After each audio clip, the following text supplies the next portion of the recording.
신약 성경 마태복음 6장 31절부터 34절, 저와 여러분들이 한 절씩 교독하겠습니다.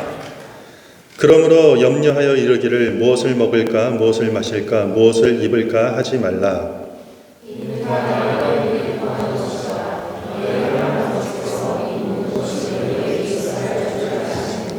그런즉 너희는 먼저 그의 나라와 그의 의를 구하라. 그리하면 이 모든 것을 너희에게 더하시리라.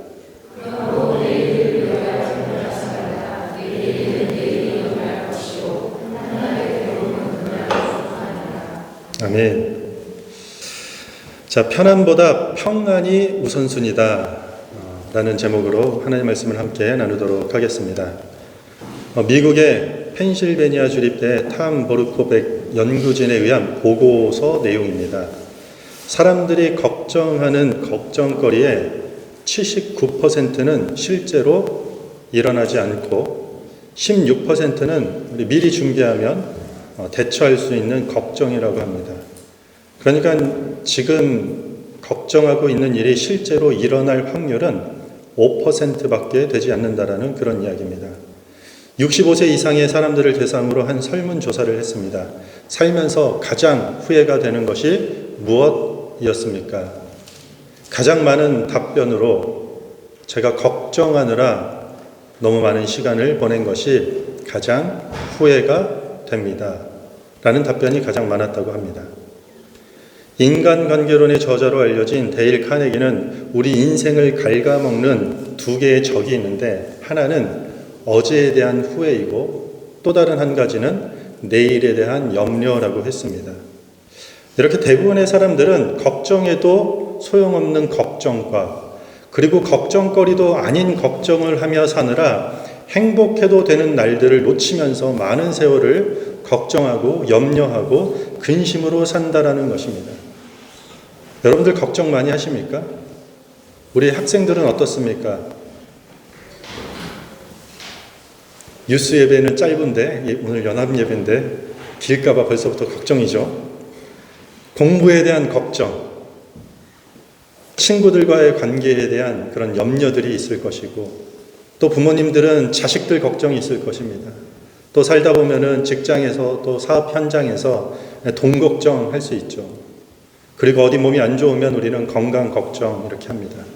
문제는 이렇게 우리가 걱정하고 염려한다고 해서 과거가 바뀌거나 아니면은 현재가 새로워진다던가 아니면 미래가 보장되지 않는다는 것입니다. 한마디로 걱정한다고 해서 달라지는 게 하나도 없다는 이야기입니다.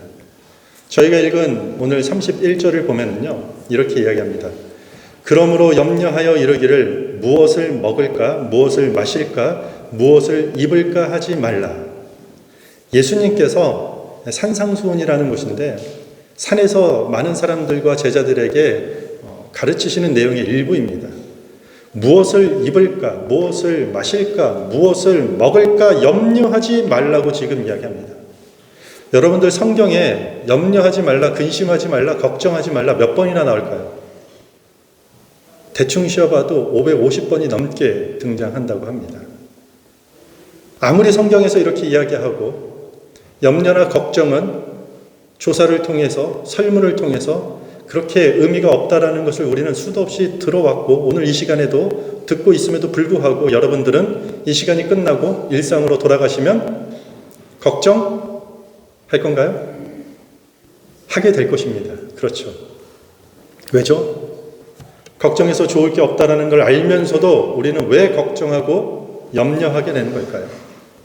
첫 번째는 당연히 이렇겠죠. 우리 마음대로 그게 잘 되지 않기 때문이에요. 그렇죠. 목사님, 누구는 걱정하고 싶어서 걱정합니까? 저도 걱정하면 안 된다는 거 아닌데 마음속에 염려가 생기고 근심이 생겨서 어쩔 수 없이 저도 염려하게 되는 거이다라고 얘기할 수 있겠습니다.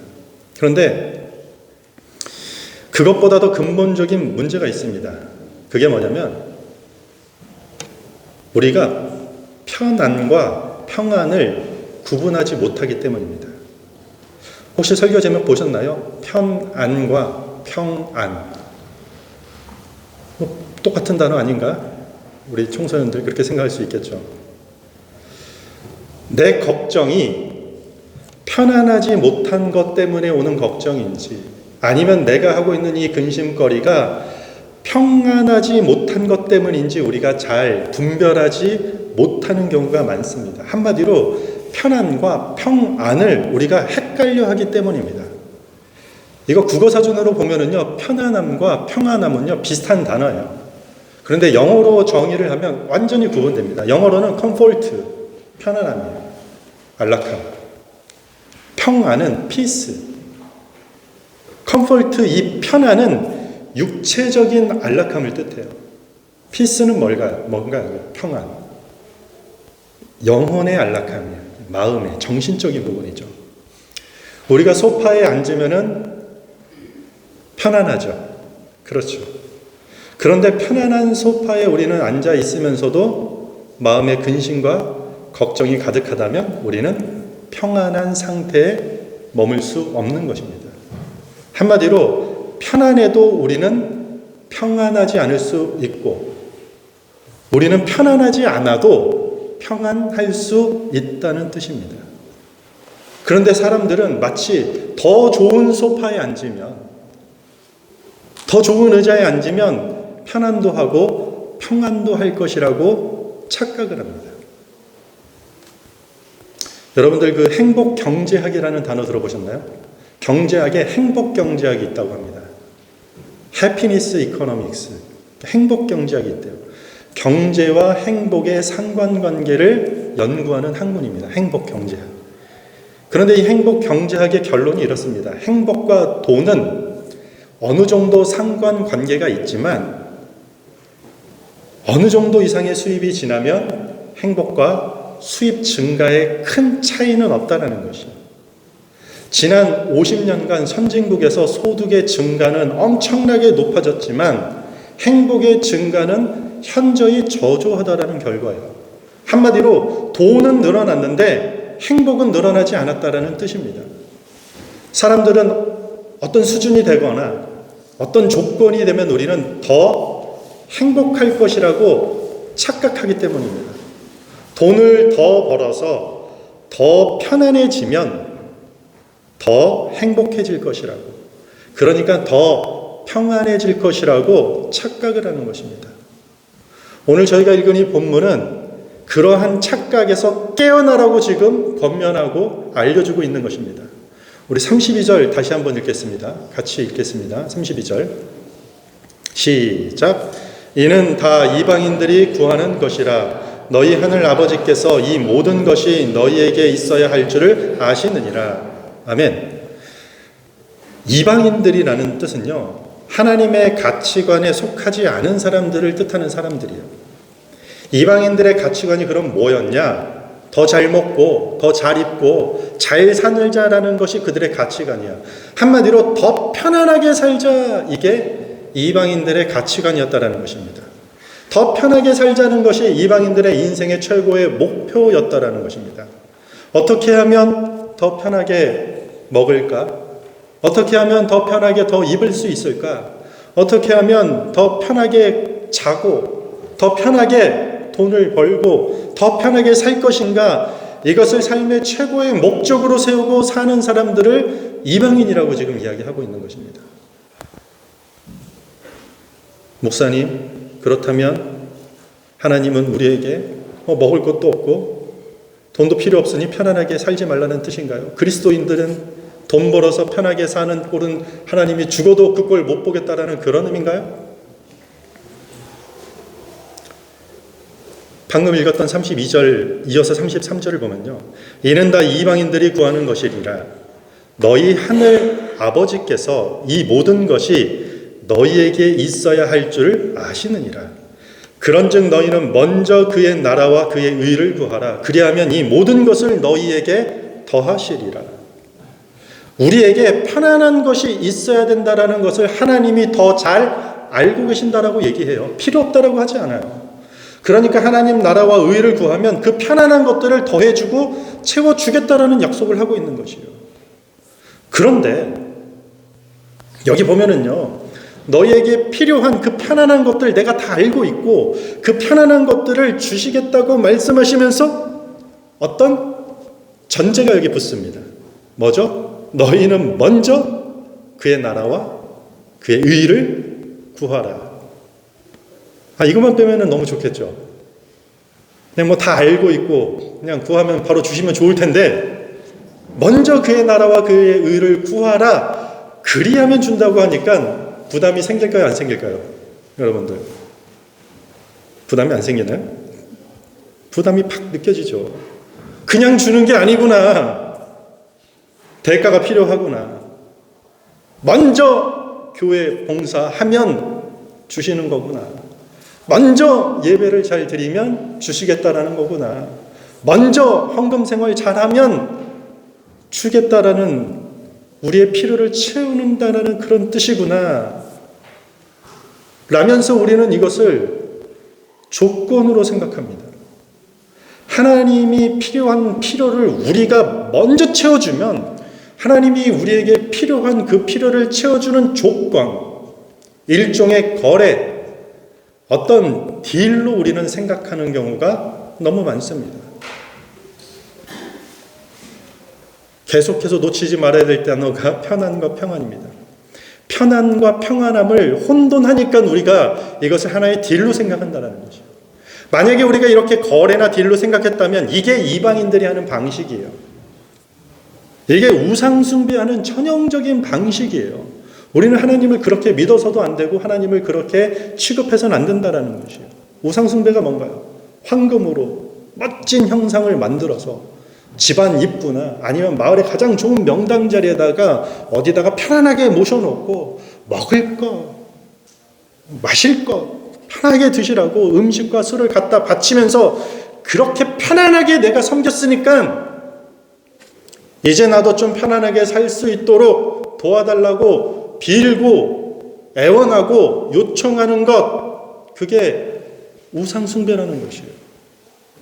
우리가 하나님을 그렇게 대하면 우상숭배하듯이 하나님을 대하게 되는 것이에요. 먼저 그의 나라와 의를 구하라는 것은 어떤 조건부 순종도 아니고 무슨 나중에 이렇게 하면 너에게 다 해주겠다라는 투자 설명회도 아니에요. 하나님이 우리에게 주신 것들은요, 전부 다 수단들이에요. 수단. 우리가 열심히 일하거나 아니면 내가 하지 않아도 나에게 주어진 모든 것들은 수단이에요. 우리가 먹고 마시고 입고 하는 모든 것들이 다 수단이에요. 무슨 수단이요? 하나님의 목적을 이루기 위한 수단이라는 것이에요. 하나님의 목적을 위해 사용되어야 하는 수단들이라는 것이에요. 이스라엘의 세 번째 왕이 누구죠? 사울 다윗 다음에 솔로몬 왕이에요. 가장 큰 부귀 영화를 누린 왕이 솔로몬 왕이에요. 그런데 자기가 받고 얻은 그 수많은 수단들을 하나님의 영광을 위한 영적으로 다 변화시키지 못한 부끄러운 삶을 산 사람도 바로 솔로몬이에요. 이스라엘 역대 왕들 중에서 가장 편안한 삶을 살았어요. 온갖 것을 다 갖고 성공을 했지만 그는 평생 동안 평안함이 없는 삶을 살았어요. 근심과 걱정에 눌린 삶. 이 땅이 끝인 인생을 살았다라는 것이에요. 하나님이 주신 수단들을 가지고 아무런 목적도 따르지 못하고 그 목적을 실현하지 못하고 구현하지 못하고 그의 죽음과 함께 그가 가지고 있던 그 많은 삶을 편안하게 했던 그 수단들도 다 사라져버렸습니다. 너희는 먼저 그의 나라와 그의 의를 구하라는 주님의 이 명령은 우리가 이 땅에서 평안함을 얻을 수 있는 유일한 방법이기 때문에 지금 이것을 명령하고 있는 것입니다. 하나님의 관심은 우리를 평안한 길로 인도하시는 것이에요. 평안한 길로. 우리가 잘 아는 시편 23편이 있습니다. 여호와는 나의 목자시니 내가 부족함이 없으리로다. 그가 나를 푸른 풀밭에 누이시고 쉴 만한 물가로 나를 인도하시는도다. 무슨 말이에요? 하나님이 우리를 평안한 길로 인도하겠다라는 것이요. 그런데 그 뒤에 이렇게 얘기해요. 내가 사망의 음침한 골짜기를 다닐지라도 해를 두려워하지 않는 것은 주의 지팡이가 나를 안위하시나이다.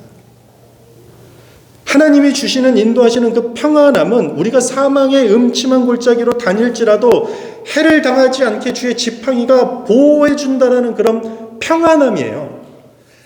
편안함이 아니라 평안이에요. 평안. 우리의 인생의 굴곡이 심한 불편한 길을 너희가 걷는다 할지라도 우리를 평안의 길로 내가 반드시 인도하겠다. 이것이 하나님의 약속이라는 것입니다. 그래서 우리 그리스도인들의 우선순위는 반드시 하나님이어야 된다는 것입니다. 하나님이 우선순위가 되어야지 우리가 하는 걱정과 근심이 평안으로 변화되는 유일한 길이기 때문인 것입니다. 하나님이 우선이라는 이 말은 사람이나 육체의 편안함들은 다 쓸데없는 것이고 세속적인 것들이니까 구하지도 말고 찾지도 말고 누리지도 말라라는 그런 뜻이 아니에요. 하나님을 기쁘시게 하고 하나님 일이 우선순위다라는 뜻이에요. 그게 더 중요한 일이다. 그게 더 핵심이다라는 뜻을 이야기하는 것이에요. 어떤 것을 선택해서 하나님을 선택해서 우리의 편안한 것들을 다 포기하라는 뜻이 아니에요, 여러분들. 때로는 그 편안함에 손상이 가더라도 우리가 평안함의 상태에 이르도록 하나님 나라의 의를 구하라는 그런 우선순위에 대한 이야기라는 것이에요. 창세기 36장에 보면은요, 이삭의 아들이 에서의 족보가 나옵니다. 에서의 후손들은요, 하나님의 의를 구하지 않는 대표적인 인물로 성경에 등장합니다. 하나님의 의가 아니라 자기 의로움으로 살아. 한마디로 자기 편안함을 추구하는 삶을 사는 사람들의 이야기가 막 등장합니다. 에서의 아들들 중에 5명은 승승장구합니다. 산악 지역에서 럭셔리 인생을 막 살아갑니다. 사막에 온천을 개발합니다. 그런데 아이러니하게도 가장 에서의 후손들은 편안한 삶을 살았지만 항상 그들은 걱정했고 항상 불안에 시달리면서 단 하루도 평안한 삶을 누리지 못하고 어려움에 전전긍긍하는 삶을 살게 되는 대표적인 인물로 등장합니다. 반면에 이삭의 아들 야곱의 후예는 파란만장한 삶을 삽니다. 한마디로 편안한 삶이 그 가정에 하나도 없어요. 그 가정 안에서 살인사건이 끊이지 않고 딸이 성폭행을 당하고 어떤 아들은 며느리와 자식을 낳기도 하고 동생 요셉을 노예로 팔아먹어버리기도 해요. 엉망진창이에요, 이 가정이.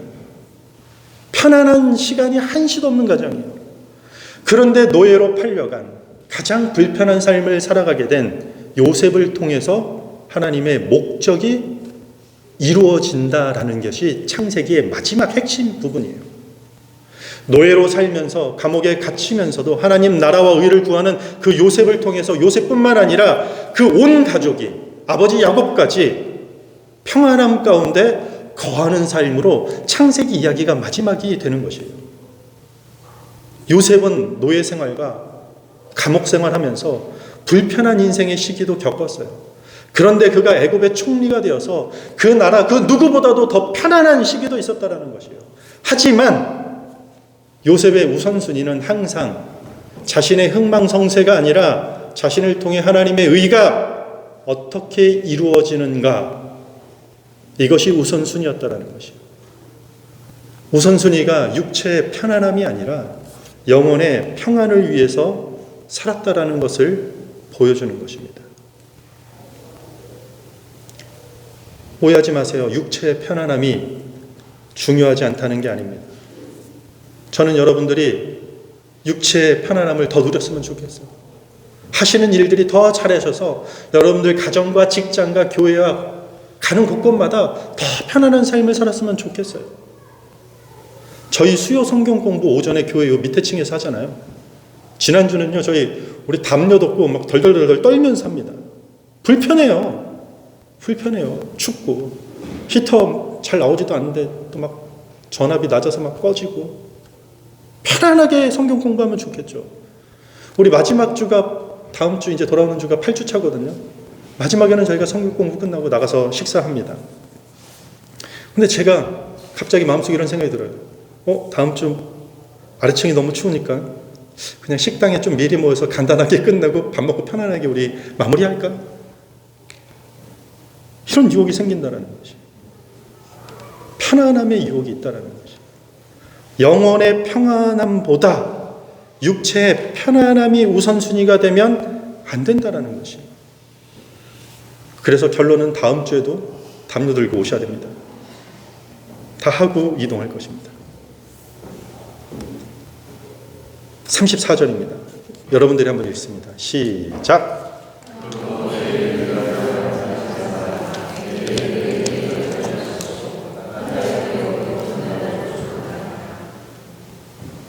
염려하지 않길 바랍니다.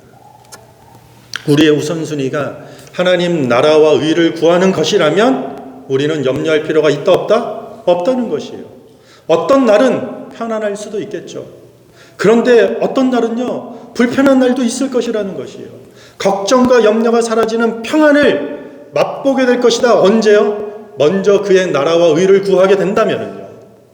그래서 우리로 하여금 미리 염려하고 미리 걱정할 필요가 없다라고 지금 이야기하는 것입니다. 하나님의 백성들은요, 우리가 걱정하는 그 걱정거리들 때문에 절대로 죽지 않습니다. 출애굽한 이스라엘 백성들이 광야에서 계속해서 원망을 해요. 이것도 음식도 불평하고 마실 것도 불평하고 잠자리 다 불평해요. 내일에 대한 걱정과 근심과 염려에 사로잡혀서 계속 걱정해요. 전부 다 걱정의 내용이 뭐죠? 무엇을 먹을까, 무엇을 마실까, 무엇을 입을까에 대한 걱정들이었던 것이요. 그런데 그런 걱정들로 죽은 사람이 한 명이라도 있다 없다? 없어요. 광야에서 굶어 죽은 사람 한 명도 없고요. 목말라 죽은 사람 없어요. 집이 없어서 얼어 죽은 사람 단 한 명도 없다라는 것이에요. 우선순위가 뒤집어져서 하나님 나라와 의를 구하는 평안함을 추구하지 않고 오히려 편안함을 위해, 육체의 편안함을 위해 하나님 앞에 도전하고 자기의 편안함을 위해서 하나님 앞에 불순종했던 이유로 죽은 사람들은 있다는 것입니다. 그래서 믿음은 우리 삶을 편안한 삶으로 바꾸는 것이 아닙니다. 말씀을 따를 때 평안한 삶으로 바뀌어지는 것이 우리의 믿음이라는 것이에요. 그래서 내일을 계획한다라는 것은 시간을 잘 보내는 것이 되겠지만 내일을 염려하는 것은 시간을 낭비하게 되는 것입니다. 내일에 대한 걱정으로 여러분들의 시간과 힘을 허비하지 않길 바랍니다. 왜냐하면 우리가 먼저 하나님 나라와 의를 구할 때 하나님께서 우리를 반드시 보호하실 것입니다. 그의 나라와 그의 의를 구하는 그 자리에서 여러분들이 하나님의 놀라운 평안함을 경험하실 것입니다. 저는 왜 평안함이 없을까요? 먼저 그의 나라와 의를 구하지 않았기 때문이에요, 여러분들. 한번 해보세요. 그 걱정거리 때문에 여러분들 죽지 않아요. 성경 얘기뿐만 아니라 일어나는 확률 5% 미만이잖아요. 걱정할 필요가 없다는 거죠. 제가 지난 한 주에 책을 읽는데 고대 철학자 세네카의 말이 인용이 되는데 참 도전이 되는 말이더라고요. 내용 중에 이런 말이 있습니다. 집에 돌아가서 가장 낭루하고 허름한 옷을 한번 입어보라.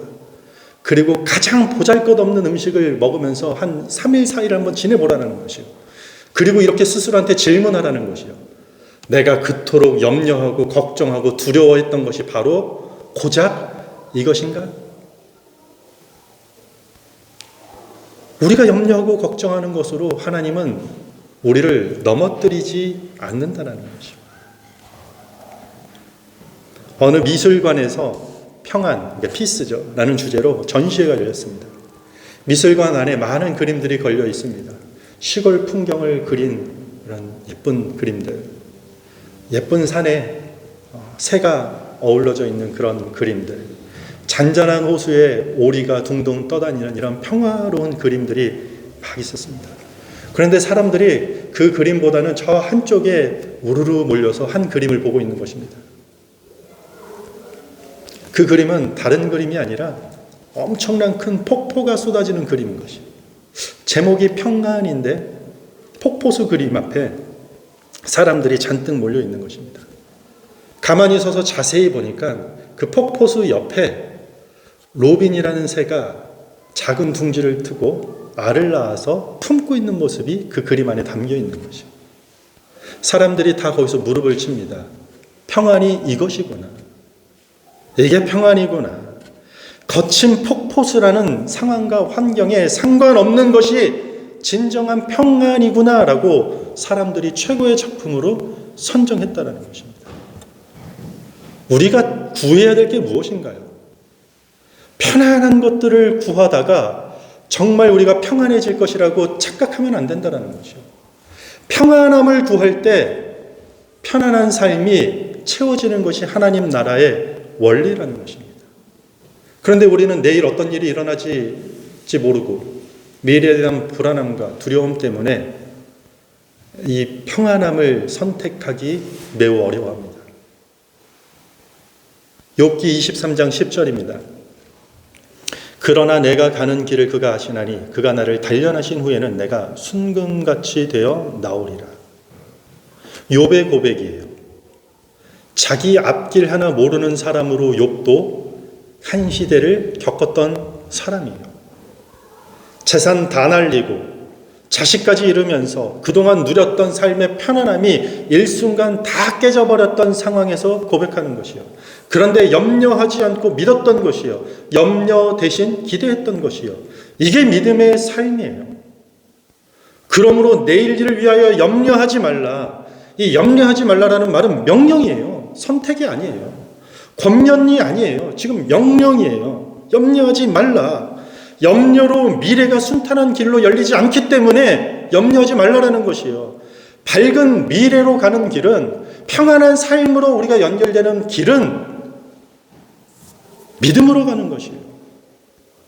불안과 걱정과 염려가 사라지고 평안함이 넘치는 그 미래는요, 믿음으로 한 발 한 발 내딛는 삶이어야 된다는 것이에요. 이스라엘 백성들이 출애굽해서 홍해를 건너본 적이 있나요? 없나요? 없어요. 그곳을 지나본 적도 없어요. 400년 동안. 그런데 걱정으로 넘었습니까? 아니에요. 믿음으로 발 내딛는 것이에요. 얼마나 두려웠겠습니까? 홍해 바다가 갈라져서 엄청난 벽을 이루는 그 바닷길을 걸을 때 두려움, 걱정으로 건널 수 없다는 것이에요. 그러나 기대하는 마음으로. 지난 한 주 여러분들 어떠셨습니까? 지난 한 달, 벌써 오늘 10월 마지막 주입니다. 2023년 10개월 동안 여러분들 걱정과 염려와 근심이 여러분들을 많으셨습니까? 아니면 주 안에서 평안한 삶을 보내셨습니까? 저도 합니다. 스스로 원해서 걱정하고 염려하고 싶어하는 분이 없을 것입니다. 하지만 우리가 하나님이 우선순위가 된다면 그 걱정과 그 염려가 어느 순간 다 소멸되는 참된 평안함을 반드시 맛볼 것입니다. 믿음으로 발을 내디디시기 바랍니다. 먼저 그의 나라와 의를 구하는 저와 여러분들이 되길 바랍니다. 우리에게 편안한 것들 다 필요합니다. 하지만 우리에게 평안함이 없으면 우리는 걱정과 근심으로 행복해야 될 우리의 인생이 갉아먹히게 된다는 사실을 명심하시기 바랍니다. 말씀을 정리하겠습니다. 평안과 편안은 우선순위에 대한 이야기입니다. 평안이 편안보다 더 우선순위가 되어야 된다는 것입니다. 육체의 편안함이 우리 영혼의 평안함을 보장하지 않기 때문인 것입니다. 하지만 우리 영혼의 안락함을 누릴 때 육체의 편안함은 각 사람의 필요에 따라 하나님이 다 아시고 다 채워주시고 더해 주실 것입니다. 그럼 우리에게 남은 건 하나입니다. 먼저 그의 나라와 의를 구하는 교회, 그러한 성도가 되는 것입니다. 이번 한 주간 그랬으면 좋겠습니다, 여러분들. 하나님이 기뻐하시는 일이 무엇일까? 묻고 기도하고 뒤틀린 마음 가운데, 청소년기에 비틀어지는 내 마음 가운데 하나님, 이 마음을 하나님의 의로운 말씀 가운데 맞춰주게 해주세요. 여러분들 그 10초도 안 되는 한 문장의 기도를 통해서 하나님의 놀라운 평안함을 맛볼 것이라고 저는 확신합니다. 우리 모든 교회 성도들이 이렇게 먼저 하나님의 나라와 의를 구하며 진정한 평안을 이 땅에서 누리는 그러한 평안한 삶을 살 수 있는 저희 교회와 성도가 되기를 주님의 이름으로 축복합니다. 우리 다 같이 자리에 서서 함께 찬양하겠습니다. 우리